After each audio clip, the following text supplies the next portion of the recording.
Hello everyone, good morning to all of you.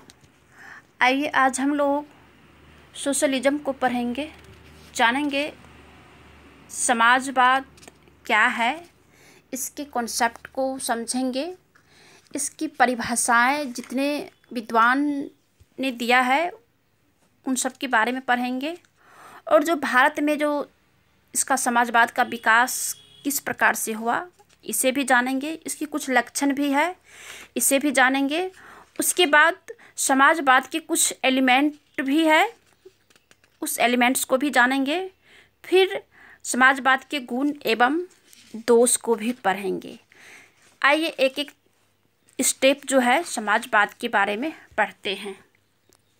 सबसे पहले समाजवाद के बारे में कहा जाता है कि समाजवाद आधुनिक राजनीतिक युग में दोनों ही विपरीत विचारधाराओं मार्क्सवाद और कल्याणकारी उदारवाद का प्रमुख उद्देश्य रहा है। यानी कि कहा जाता है कि समाजवाद जो है, समाजवाद तो समाजवाद है, लेकिन अभी का जो राजनीतिक युग है, अभी का जो समय है, इसे हम राजनीतिक युग कह सकते हैं। तो समाजवाद और वर्तमान समय के जो है विचारधारा बिल्कुल अलग है, क्योंकि मार्क्सवाद समाजवाद का ही जो है प्रतीक माना जाता है, क्योंकि मार्क्सवाद का ही जो है भी जो है विचार था कि साम्यवाद इन समता, समानता और फिर कल्याणकारी उदारवाद, इसका जो है उद्देश्य रहा है। लेकिन वर्तमान समय को आप समाजवाद या साम्यवाद कहना जो है बड़ी कठिन है। समाजवाद जो कि पाश्चात्य चिंतन में 19वीं और 20वीं शताब्दी में विकसित हुआ है और सामान्यतः पूंजीवाद के विपरीत विचारधारा भी माना जाता है। वर्तमान युग को हम लोग जो है विपरीत पूंजीवादी कह सकते हैं, ये तो पूंजीवादी युग है, आर्थिक युग भी कह सकते हैं। लेकिन जो समाजवाद है या साम्यवाद है, इसके जस्ट विपरीत है। समाजवादी विचारधारा समस्त विश्व में तेजी से लोकप्रिय होने लगी। समाजवाद का अर्थ शोषण से रहित समता मूलक समाज और राज्य की स्थापना करना है। भारत सहित अनेक लोकतांत्रिक देशों ने समाजवादी लक्ष्यों को संवैधानिक मान्यता प्रदान किया था। अब आइए हम जानते हैं कि समाजवाद की क्या कॉन्सेप्ट है। कॉन्सेप्ट ऑफ सोशलिज्म कहा जाता है कि प्राचीन काल में यूनान के स्टोइक दर्शन ने आर्थिक समानता और सामाजिक न्याय का सिद्धांत दिया था। फिर उसके बाद मध्यकाल आता है। मध्यकाल में थॉमस मूर की प्रसिद्ध कृति यूटोपिया, जो कि 1516 ईस्वी में जो है ये रचनाएं जो है यूटोपिया नाम का एक आदर्श समाजवादी लोकतंत्र की परिकल्पना प्रस्तुत की गई थी।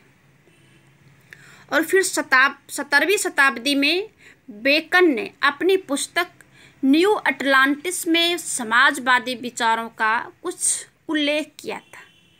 लेकिन समाजवाद की जो प्रगति की दिशा में फ्रांस के राज्य क्रांति एक मील का पत्थर साबित होता है।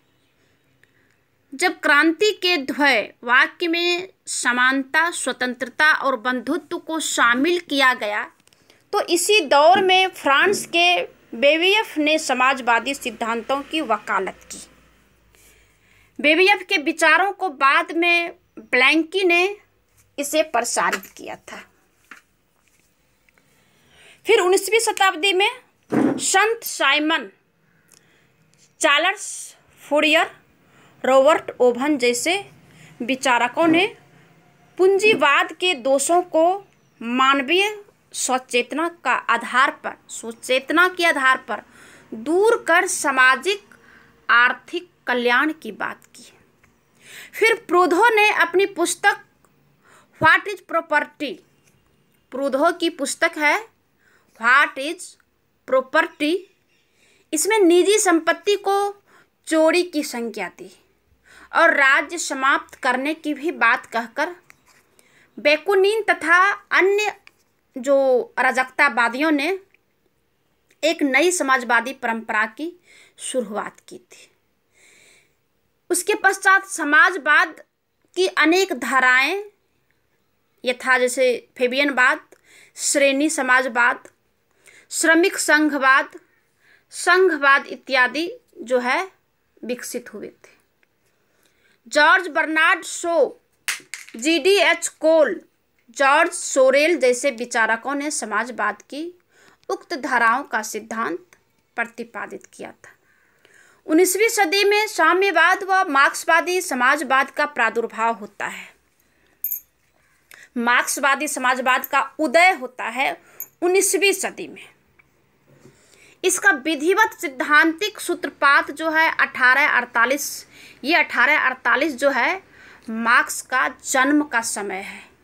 1848 कार्ल मार्क्स द्वारा लिखित पुस्तक नहीं, 1848 जो है कार्ल मार्क्स जो है एक कम्युनिस्ट मैनिफेस्टो का जो है इन्होंने साथ हुआ। कम्युनिस्ट मैनिफेस्टो जो है 1848 में कार्ल मार्क्स ने लिखी है।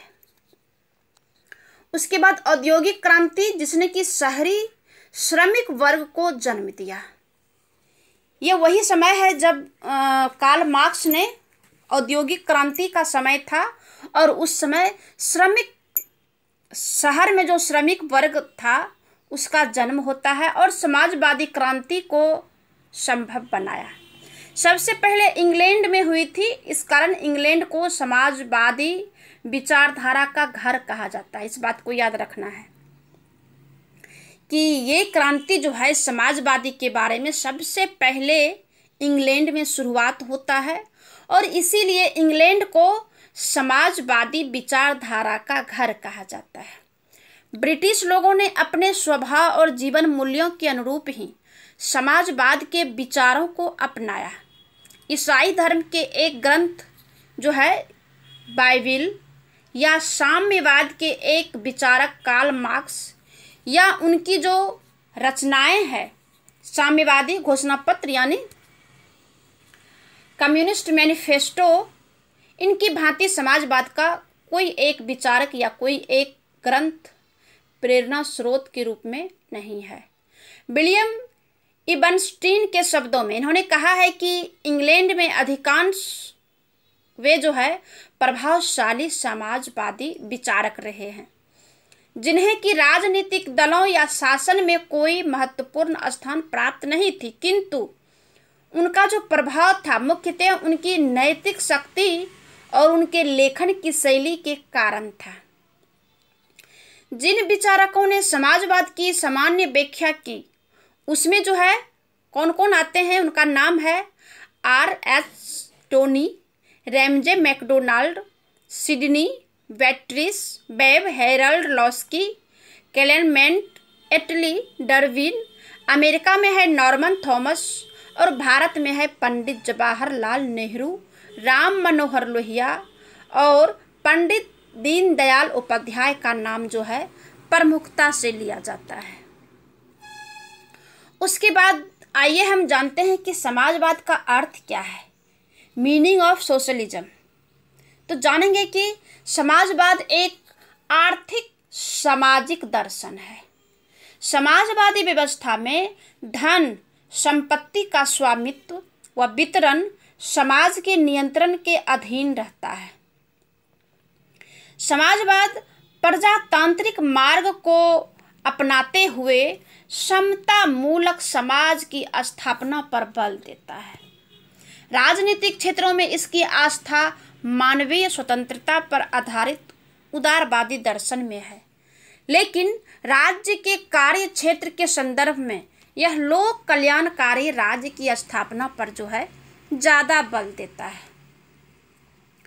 अब आइए हम जानते हैं कि समाजवाद की परिभाषाएं, डिफिनेशन ऑफ सोशलिज्म, कौन कौन विद्वान जो हैं अपने मत के अनुसार किस प्रकार से इसे परिभाषित किया है। तो सबसे पहले बर्नार्ड शो ने कहा है कि समाजवाद का अभिप्राय संपत्ति के सभी आधारभूत साधनों का नियंत्रण से है। यह नियंत्रण समाजवाद के किसी एक वर्ग द्वारा ना होकर स्वयं समाज के द्वारा होगा और धीरे धीरे व्यवस्थित ढंग से स्थापित किया जाएगा। ये जो है बर्नार्ड शॉ ने समाजवाद को परिभाषित किया है। अब राजनीतिक और आर्थिक शक्तियों का विकेंद्रीकरण और जन सहभागिता के तरीकों से न कि बल द्वारा स्थापित की जाने वाली न्यायपूर्ण व्यवस्था ही लोकतांत्रिक समाजवाद है, जवाहरलाल नेहरू ने कहा है। इन्होंने ये भी कहा कि समाजवाद ने साम्यवाद के आर्थिक लक्ष्य, उत्पादन के साधनों पर समाज का स्वामित्व, बड़े पैमाने पर उत्पादन तथा योजनाबद्ध आर्थिक विकास तथा पूंजीवाद के सामान्य लक्ष्यों जैसे कि राष्ट्रीय स्वतंत्रता, लोकतंत्र तथा मानव अधिकार को अपना लिया है। प्रजातांत्रिक समाजवाद का लक्ष्य दोनों में जो है सामंजस्य स्थापित करता है। ये जो है राम मनोहर लोहिया ने कहा है। आगे न्यायमूर्ति गजेंद्र गडकर ने कहा था कि प्रजातांत्रिक समाजवाद लोक कल्याणकारी राज्य के सिद्धांतों को व्यवहार में लाने की व्यवस्था है। अब आइए हम जानते हैं कि भारत में समाजवाद का विकास किस प्रकार से हुआ है, कैसे भारत में समाजवाद जो है प्रचलित हुआ, कैसे आया, कहाँ से आया, कब आया। तो भारत में जो समाजवाद का प्रारंभ होता है वो ब्रिटिश साम्राज्यवाद के विरुद्ध किए जाने वाले राष्ट्रीय संघर्ष में ही हो गया था। यानी कि जब हमारा देश गुलाम था तो उस समय जो ब्रिटिश का शासन था, तो ब्रिटिश शासन के जो विरुद्ध हमारे देशों के जो जितने भी नागरिक थे उन सब ने जो संघर्ष कर रहा था, उसी समय समाजवाद को जो है प्रादुर्भाव होता है। सबसे पहले 1929 के लाहौर अधिवेशन में भारतीय राष्ट्रीय कांग्रेस की कार्य समिति ने घोषणा किया था, भारत में ब्रिटिश शासन ने न केवल भारतीय लोगों को उनकी स्वतंत्रता से वंचित किया है, बल्कि शासन का आधार ही लोगों का शोषण करना है, जिसने कि भारत को आर्थिक, राजनीतिक, सांस्कृतिक रूप से नष्ट कर दिया है। अतः भारत को हमेशा के लिए ब्रिटिश संबंध को तोड़ने होंगे और पूर्ण स्वराज्य को प्राप्त करना होगा। इसी प्रकार सन 1931 में कराची अधिवेशन में कांग्रेस द्वारा पारित प्रसिद्ध प्रस्ताव प्राकथन में कहा गया था कि यदि हम सर्वसाधारण के लिए स्वराज्य को वास्तविक स्वराज्य बनाना चाहते हैं तो इसका अर्थ केवल देश की राजनीतिक स्वतंत्रता से ही नहीं बल्कि सर्वसाधारण की आर्थिक स्वतंत्रता से भी होगा। गांधी जी ने भी भारतीय आदर्शों और परिस्थितियों के अनुकूल समाजवाद का प्रतिपादन किया। स्वतंत्रता आंदोलन के काल के बाद पंडित जवाहरलाल नेहरू, सुभाष चंद्र बोस, मानवेंद्र राय, आचार्य नरेंद्र देव, जयप्रकाश नारायण, लोहिया आदि नेताओं ने समाजवादी विचारधारा को योगदान दिया था। समाजवादी विचारधारा में इन लोगों का बहुत ही योगदान है। तो कहा जाता है कि जो है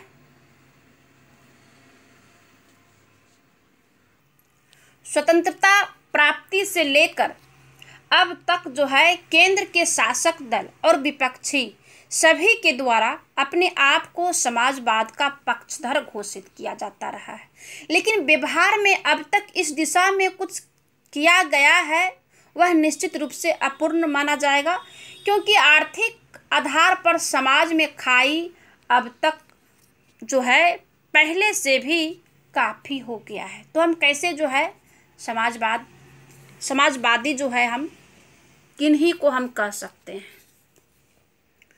अब आइए जानते हैं समाजवाद के कुछ लक्षण है, एलिमेंट्स है। लक्षण या विशेषता भी कह सकते हैं या लक्षण भी कह सकते हैं, जिसमें कि पहला है पूंजीवाद और साम्यवाद दोनों ही अतिवादी है। अतिवादी मीन्स बहुत बहुत काफी। प्रजातांत्रिक समाजवाद में पूंजीवाद और साम्यवाद दोनों विचारधाराओं का समान रूप से विरोधी है। उसके अनुसार पूंजीवाद असमानता और सामान्य जनता के शोषण पर आधारित है। ऐसी व्यवस्था कभी भी समस्त जनता के कल्याण में नहीं हो सकती है। इसके साथ ही समाजवाद से या साम्यवाद से उसका विरोध भी उतना ही आधारभूत है जितना कि पूंजीवाद से उसका विरोध है। प्रजातांत्रिक समाजवाद साम्यवाद का विरोध इसलिए करता है कि साम्यवाद धर्म और नैतिकता के विरोध पर टिका हुआ है, वर्ग संघर्ष और हिंसक क्रांति की धारणा में विश्वास करता है और उसके अंतर्गत अधिनायकवाद, जिसे कि हम सर्वहारा वर्ग या अधिनायकवाद भी कह सकते हैं, को अपनाया गया है। प्रजातांत्रिक समाजवाद के अनुसार वे ऐसे विचार हैं जो कभी भी मानव जीवन के लिए श्रेयस्कर नहीं हो सकते हैं। इसी कारण वह साम्यवाद को अपना प्रथम शत्रु मानता है और नवीन साम्राज्यवाद का यंत्र कहकर इसे जो है साम्यवाद को नवीन साम्राज्यवाद का यंत्र कहा जाता है और नवीन साम्राज्यवाद का यंत्र कहकर उसकी जो है आलोचना किया है, भर्त्सना किया है। प्रजातांत्रिक समाजवाद पूंजीवाद और साम्यवाद इन दोनों का विरोध करते हुए आर्थिक और सामाजिक जीवन के क्षेत्र में एक नया मार्ग को प्रशस्त करता है। आगे है कि जनतांत्रिक व्यवस्था में विश्वास समाजवाद का यह सबसे प्रमुख लक्षण बताया जा सकता है। समाजवाद का यह सबसे प्रमुख लक्षण बताया जाता है कि वह सर्वसत्तावाद के सभी रूपों का घोर विरोधी है, क्योंकि इसका शुरू में है कि जनतांत्रिक व्यवस्था में विश्वास यानी जनता के शासन में विश्वास, क्योंकि सर्वाधिकारवाद में मानवीय व्यक्तित्व, उसकी स्वतंत्रता और गरिमा की जो है कोई महत्व प्राप्त नहीं होता है। सर्वाधिकार के विपरीत यह समाजवाद का पूर्ण उपासक है और उसके द्वारा समाजवाद का मार्ग प्रजातंत्र के पूरक में ही अपनाया गया है। नॉर्मन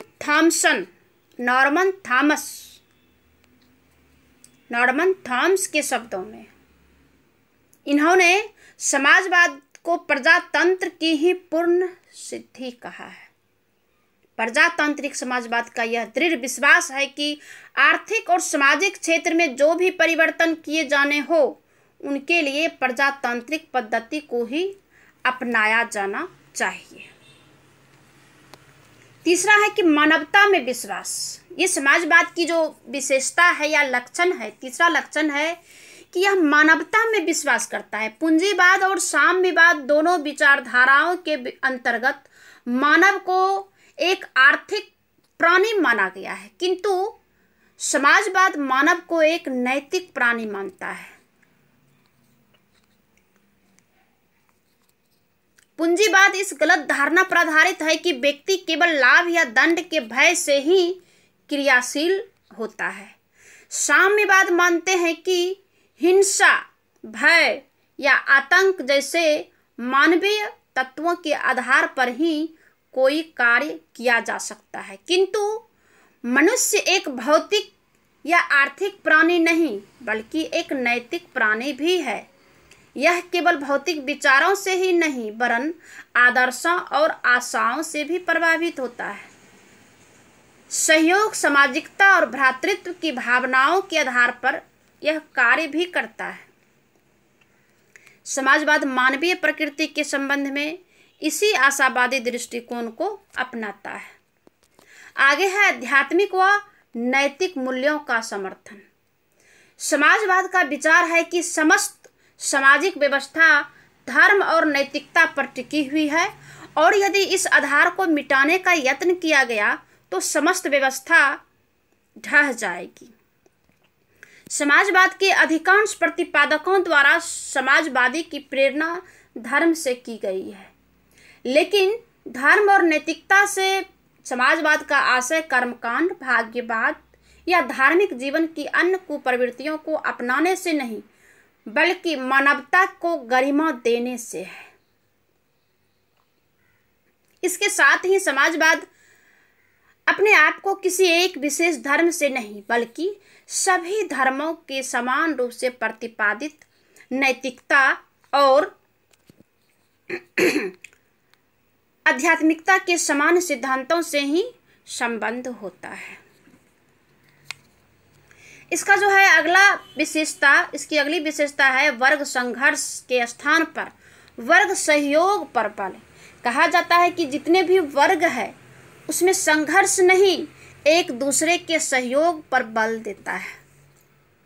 समाजवादी दर्शन जो है पूंजीपतियों और श्रमिकों के विद्यमानता को स्वीकार करते हुए भी वर्ग संघर्ष को नहीं मानता है।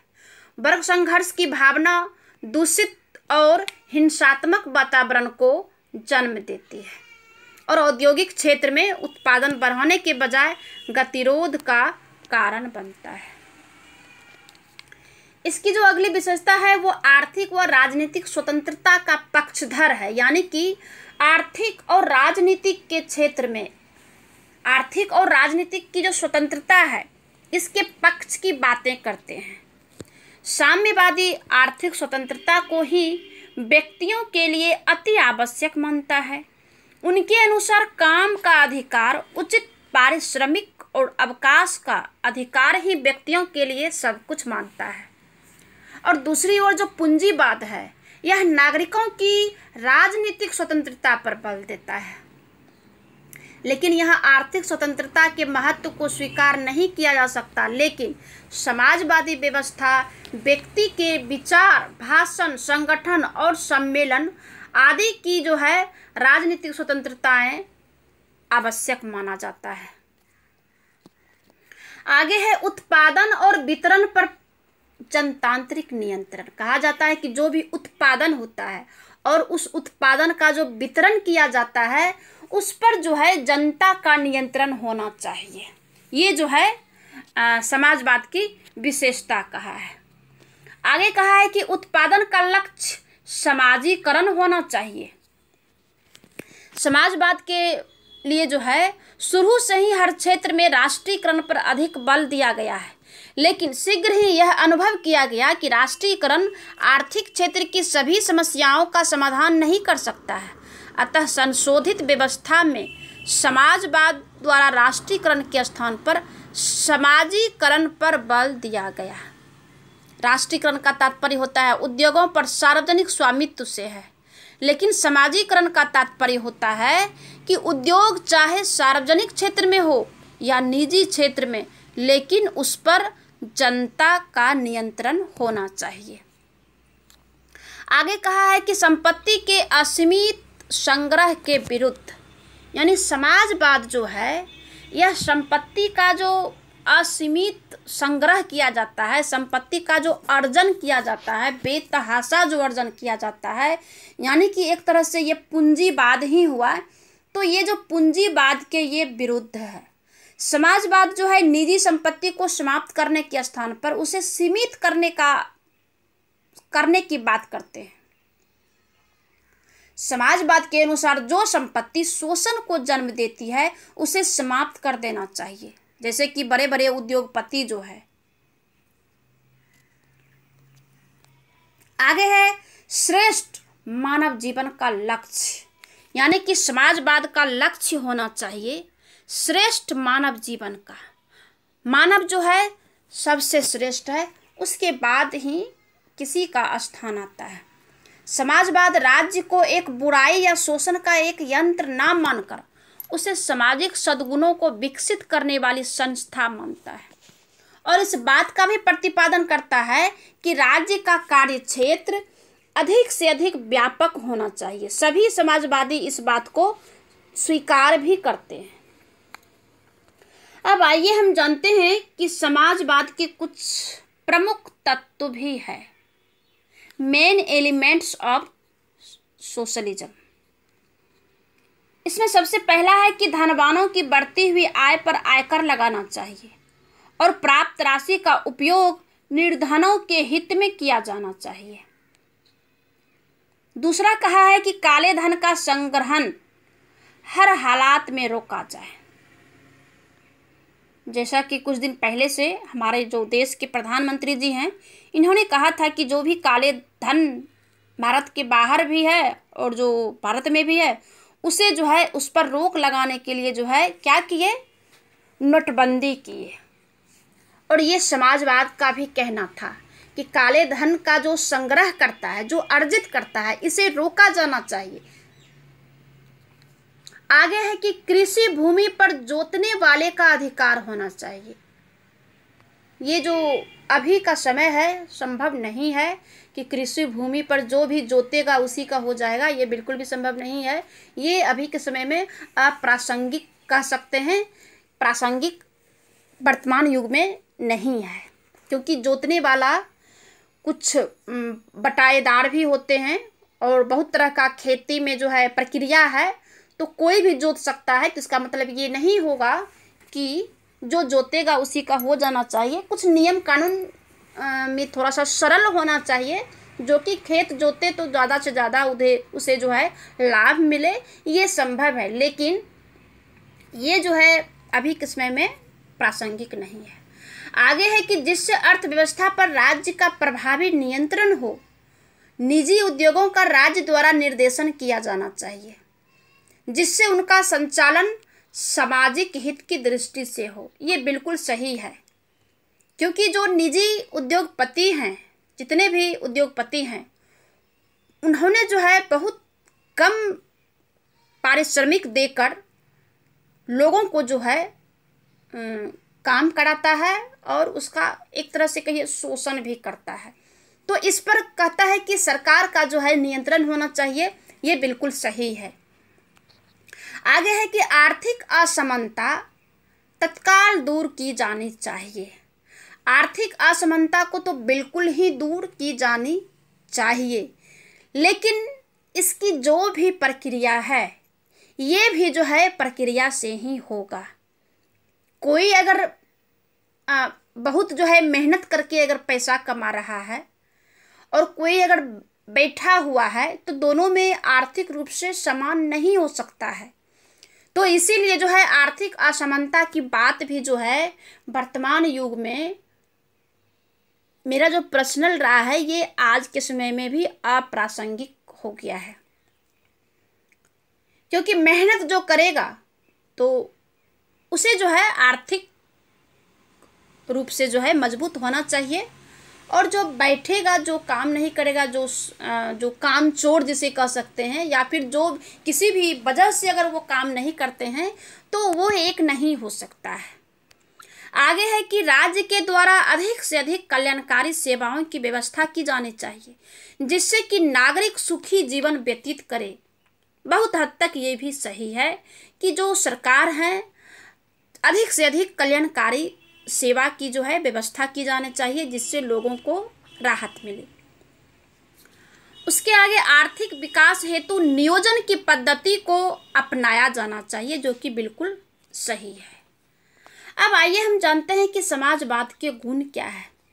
समाजवाद के अपने कुछ गुण भी है, जिन्होंने इस समाज विश्व की सर्वाधिक लोकप्रिय विचारधारा बना दिया है। पूंजीवाद और साम्यवाद जीवन की दो परस्पर नितांत विरोधी विचारधाराएं हैं, और इन दोनों ने अतिवादी दर्शन को ग्रहण किया है। समाजवाद में पूंजीवाद और साम्यवाद, इन दोनों ही व्यवस्थाओं के गुणों को जो है ग्रहण करने का यत्न करना चाहिए। इसके निम्नलिखित गुण है, आइए जानते हैं। सबसे पहले, यह व्यक्ति और समाज दोनों के हितों का समान रूप से ध्यान रखता है। बिल्कुल भी सही है। दूसरा कहा जाता है कि यह पूंजीवाद और साम्यवाद दोनों के ही दोषों से परिचित और अपने को उनसे दूर रखने का प्रयत्नशील है। सही है। आगे है कि समाजवाद व्यक्तियों के व्यक्तित्व के पूर्ण विकास में विश्वास करता है, और इस दृष्टि से अधिक संभव सीमा तक व्यक्तियों को नागरिक, राजनीतिक और आर्थिक स्वतंत्रता प्रदान करता है। बिल्कुल सही है। यह निजी संपत्ति की समाप्ति नहीं चाहता है, वरन सामाजिक हित में उसे केवल सीमित करने के पक्ष में है। यह भी सही है। आगे है कि समाजवाद मानवीय जीवन को व्यवस्थित रखने में धर्म और नैतिकता के महत्व को स्वीकार करता है। कहा जाता है कि समाजवाद जो है मानवीय जीवन को व्यवस्थित करने में धर्म और नैतिकता के महत्व को स्वीकार करता है और सभी धर्मों के सार को मानव धर्म पर आधारित बताता है। ये भी सही है। यह धार्मिक और राजनीतिक सत्ता के विकेंद्रीकरण का मार्ग अपनाता है। बिल्कुल सही है। सत्ता जो है जनता द्वारा निर्धारित या निर्वाचित संसद के प्रति उत्तरदायी होना चाहिए। बिल्कुल सही है। यह समानता पर आधारित सामाजिक व्यवस्था की स्थापना में सहायक है। बिल्कुल सही है। अब आइए, समाजवाद के कुछ दोष भी है। आलोचकों ने इसका कुछ दोष भी निकाला है। आइए जानते हैं वो कौन सा दोष है। जिसमें कि पहला है, कोई स्पष्ट विचारधारा नहीं है। समाजवाद में अस्पष्टता और अनिश्चितता है। उदाहरण के लिए कुछ समाजवादी राष्ट्रीयकरण पर बल देते हैं तो कुछ सामाजिकरण पर। निजी संपत्ति पर किस सीमा तक नियंत्रण रखा जाए, इस संबंध में भी समाजवादियों में जो है कोई व्यापक मतभेद जो है इसकी कोई स्पष्टता नहीं है। बिल्कुल सही है। कहा भी जाता है कि कोई स्पष्ट विचारधारा जो है कैसे दे भी सकते हैं, क्योंकि कोई भी काम जो है प्रक्रिया के तहत, और अब जो भी समाजवाद हो या और कोई भी वाद हो, अब सारे वाद जो है सरकार के हाथ में चली गई है और सरकार जो है अच्छे से निर्वहन करती भी है। दूसरा है कि एक दूसरे के विरोधी तत्वों को स्थान। जनतंत्र स्वतंत्रता में विश्वास करता है, जबकि समाजवाद नियंत्रणों की व्यवस्था में। आगे है कि प्राकृतिक संभावनाओं के विरुद्ध है। कहा जाता है कि जो प्राकृतिक संभावना है उसके जो है ये विचारधारा जो है समानता की धारणा पर आधारित है, किंतु प्रकृति की दृष्टि से मनुष्य समान नहीं, वरन उसमें शारीरिक शक्ति, बुद्धि और चरित्र बल का भी भेद होता है। ऐसी स्थिति में जिन व्यक्तियों ने अपनी योग्यता, परिश्रम और मितव्ययिता के बल पर अन्य व्यक्तियों से अधिक संपत्ति अर्जित करता है, तो उन्हें अपनी इच्छा अनुसार संपत्ति को अर्जित करने का अधिकार होना चाहिए। कुछ हद तक ये भी जो है सही है, पहले भी मैंने बताया। इसका जो चौथा है, भ्रष्ट व्यवस्था को संरक्षण। आलोचकों का कहना है कि समाजवाद में राज्य की जो शक्तियां हैं वो बहुत अधिक बढ़ जाती है और व्यवहार में राज्य की इन शक्तियों का प्रयोग नौकरशाही के द्वारा किया जाता है। आगे है उपभोक्ताओं के हितों को नुकसान। समाजवाद में उत्पादन पर राज्य का अधिकार स्थापित हो जाने से उपभोक्ता की संप्रभुता समाप्त हो जाती है। उपभोक्ता को अपनी आवश्यकताएं जो कुछ उत्पादित हो चुका है उसके अनुसार ही पूरी करनी होगी।